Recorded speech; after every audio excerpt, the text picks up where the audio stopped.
महाभारत प्रारंभ होता है। कौरव और पांडव दोनों तरफ की सेना मारी जाती है। जिस समय दोनों तरफ की सेना मारी गई तो उसी युद्ध में भीम ने अपने गदा से दुर्योधन की जंगा तोड़ दी। तो उस समय अश्वत्थामा खड़ा हुआ था। अश्वत्थामा ने देखा तो अश्वत्थामा ने उस समय प्रण किया कि तुमने हमारे गुरु भाई की जंगा तोड़ी है, इसलिए हम तुम्हारे वंश को आगे बढ़ने नहीं देंगे। इस बात की कसम खाई, क्रोध में आ गया। एक दिन अश्वत्थामा को मौका मिला तो मौका मिलते ही अश्वत्थामा द्रौपदी के जो 5 पुत्र थे हाथ में तलवार लेकर के गया। द्रौपदी के 5 पुत्रों का शीश धड़ से अलग कर दिया। आज द्रौपदी रोने लगी। भगवान श्री कृष्ण को याद किया कि प्रभु न जाने वो कौन दुष्ट है जिसने मेरे 5 पुत्रों का शीश धड़ से अलग कर दिया। अर्जुन और भगवान श्री कृष्ण आए तो आकर के द्रौपदी से कहा कि द्रौपदी तुम चिंता न करो, जिसने तुम्हारे पुत्रों का शीश धड़ से अलग किया है हम उस दुष्ट को पकड़ करके अवश्य लाएंगे। तो उसी समय भगवान श्री कृष्ण और अर्जुन साथ में जाते हैं और जाकर के जैसे ही अश्वत्थामा के पास में पहुंचे, अश्वत्थामा के पास जाकर के अश्वत्थामा ने देखा कि भगवान श्री कृष्ण का रथ चला आ रहा है। अब हमारे प्राण नहीं बचेंगे, क्योंकि अश्वत्थामा के पास ब्रह्मा जी का दिया हुआ अस्त्र था।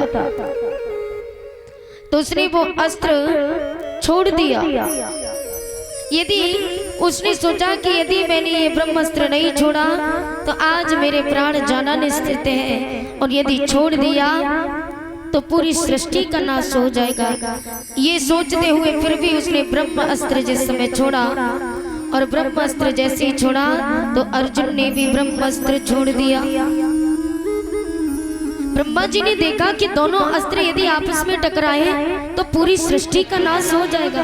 ब्रह्मा जी ने अस्त्रों को रोक दिया। अर्जुन से कहा, अर्जुन अपने अस्त्र को वापस लो। तो जैसे ये बात सुनी तो उसी समय अर्जुन ने अपना अस्त्र वापस ले लिया। अश्वत्थामा ने कहा, प्रभु मैं अस्त्र को छोड़ना चाहता हूं लेकिन वापस लेना नहीं जानता। तो कहा कि यदि वापस लेना नहीं जानते तो अस्त्र की दिशा मोड़ना तो जानते होंगे। बोले से अस्त्र की दिशा उस स्थान की तरफ मोड़ दो। पृथ्वी का एक कोना ऐसा भी है जहाँ पेड़ पौधा पशु पंछी जानवर कोई नहीं रहता।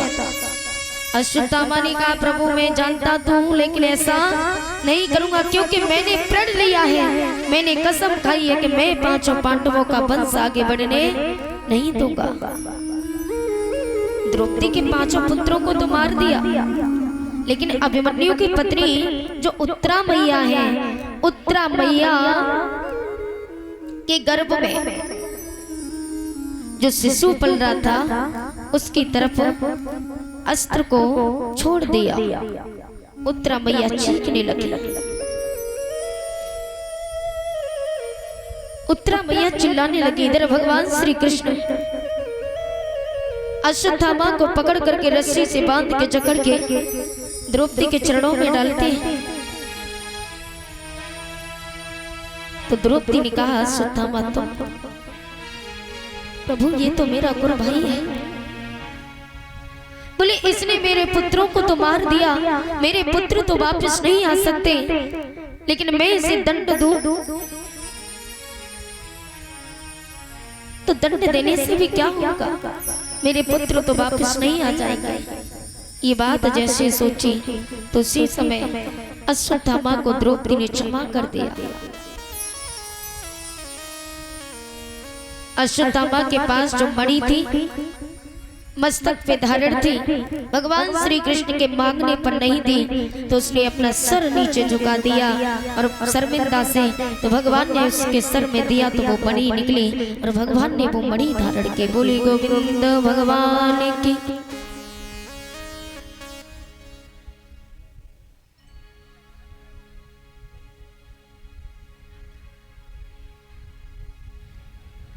जैसे ही अश्वत्थामा वहां से निकला तो अश्वत्थामा ने जो ब्रह्मास्त्र छोड़ा था उत्तरा मैया के गर्भ की ओर, उत्तरा मैया रोने लगी, चीखने लगी, प्रभु रक्षा करो। पाहे पाहे महायोगिनी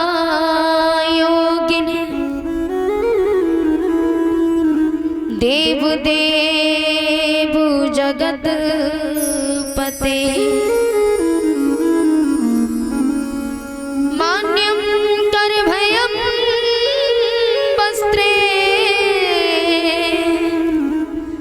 यत्र मृत्यु परस्परम्।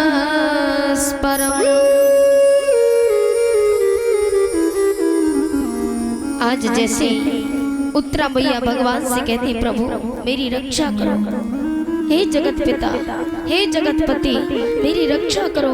आप भले मेरे प्राणों को हर लो लेकिन मेरे गर्भ में जो शिशु पल रहा है उसकी रक्षा करो।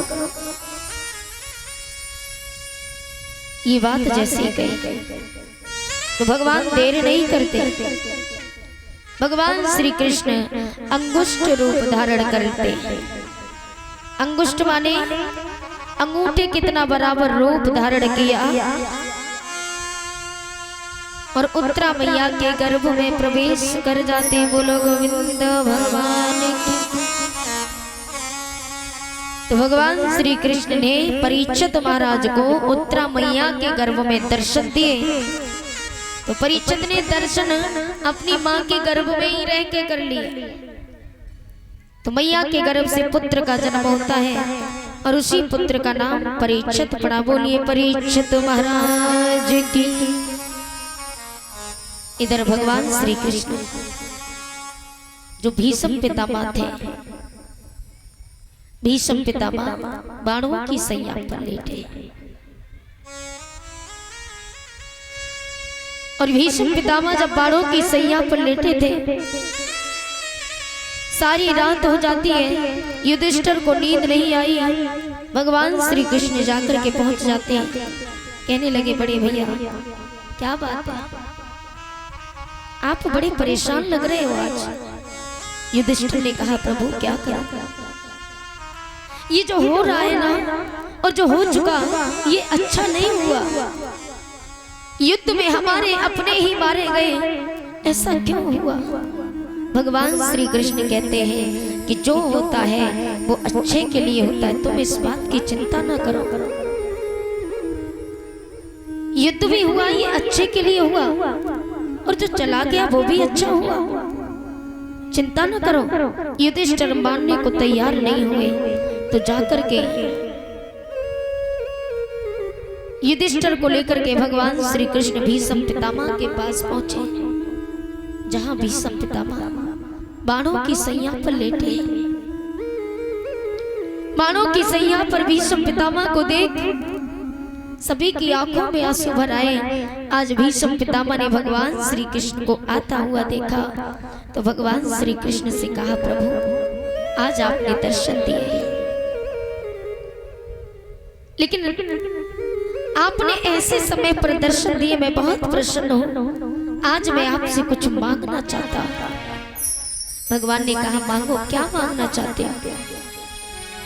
तो भीष्म पितामह कहने लगे प्रभु सदैव देव भवानी प्रतीक्षिता कलेव रम्या वरदम भिनोदः। भीष्म पितामह कहने लगे प्रभु यदि आप मुझे वरदान देना चाहते हो तो आप मुझे बस इतना वरदान दीजिए कि जब तक मेरे प्राण न निकले तब तक आप मेरे सामने यूं ही खड़े रहिए। अब भगवान श्री कृष्ण ने वरदान तो दे दिया लेकिन मुंह लटका करके खड़े हो गए। क्योंकि भीष्म पितामह ने वरदान ही कुछ ऐसा मांगा भगवान श्री कृष्ण से। क्या मांगा कि मैं जब तक मरूं नहीं तब तक आप मेरे सामने यूं ही खड़े रहो। अब तो भगवान मुंह लटका गए, वरदान तो दे दिया लेकिन मुंह लटका के खड़े हो गए। और मुंह क्यों लटकाया? क्योंकि भीष्म पितामह को वरदान मिला हुआ था पहले से ही। क्या वरदान मिला था कि भीष्म पितामह अपनी इच्छा से ही मरेंगे। दुनिया में उन्हें कोई मारने वाला नहीं था, यहाँ तक कि भगवान भी मारने वाले नहीं थे। ये भीष्म पितामह को इच्छा मृत्यु का वरदान मिला था कि जब भीष्म पितामह चाहेंगे तभी वो मरेंगे। अगर वो नहीं चाहेंगे कि मैं कभी नहीं मरूंगा तो भीष्म पितामह कभी मरते नहीं। तो इसलिए भगवान ने मुंह लटका लिया कि भीष्म पितामह ने वरदान मांगा कि मैं जब तक मरूं नहीं यूं ही खड़े रहिए। तो भगवान श्री कृष्ण सोच रहे हैं कि इसका मतलब तो ये कभी मरेंगे नहीं और मुझे जीवन भर यूं ही खड़ा रहना पड़ेगा। तो भीष्म पितामह कहने लगे, प्रभु नाराज क्यों हो आप, जरा मुस्कुराइए।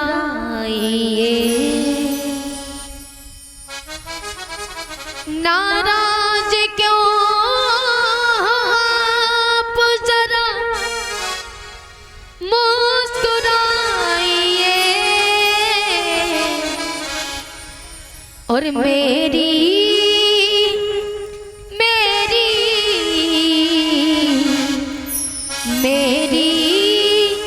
नजर से आप नजर तो मिलाइए।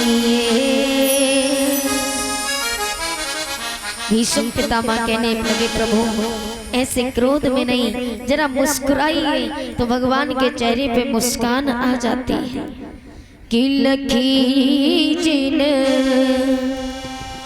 श्याम की मुस्कान, लखी जिन श्याम की मुस्कान।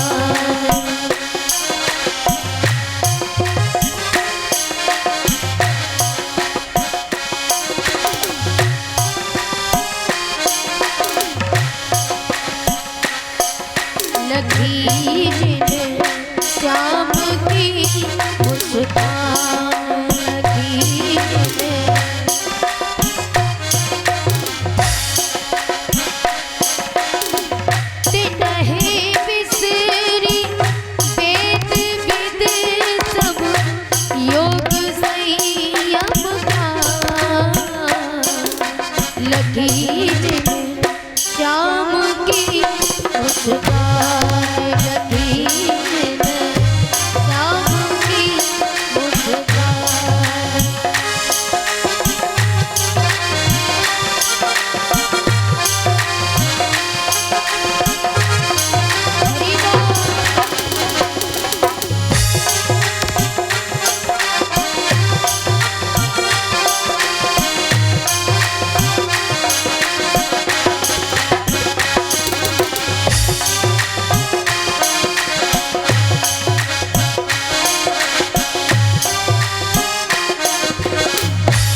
बोली गोविंद भगवान की।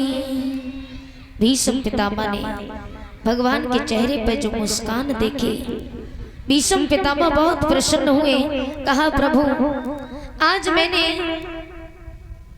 अंतिम समय आपके दर्शन किए मुस्कुराते हुए चेहरे के, आज मैं बहुत खुश हूं। लेकिन प्रभु एक बात आप मुझे बताओ, मेरी मृत्यु इसी भांति क्यों? आखिर मुझे बाणों की सैया क्यों मिली? कारण क्या है? आप मुझे इतना बता दीजिए। तो भगवान श्री कृष्ण कहते हैं भीष्म पितामह याद करो, कर्मों से कोई बच नहीं पाता। याद करो पिछले जन्म में तुम एक राजा थे। उस समय